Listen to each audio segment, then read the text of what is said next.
It feels like a different moment with inequality in America. I don't know, do you feel it? It seems like words like one should not be judged by the color of their skin, but by the content of their character has come to mean diversity, equity, and inclusion should not be in education, or target the store, should not cater to Black communities, or we have situations such as individuals not being able to receive funding if they're Hispanic serving institutions. Words like bring your tired and your weary has come to mean round them up, send them back because they're problematic, worthless, and brown.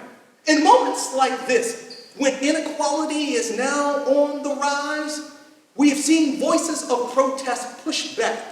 These voices have been amplified by the Constitution which we are celebrating today. The Constitution allows individuals to put forth their grievances in a peaceful manner. So, in this particular moment, let your voice be heard. After all, it's your constitutional right. Thank you.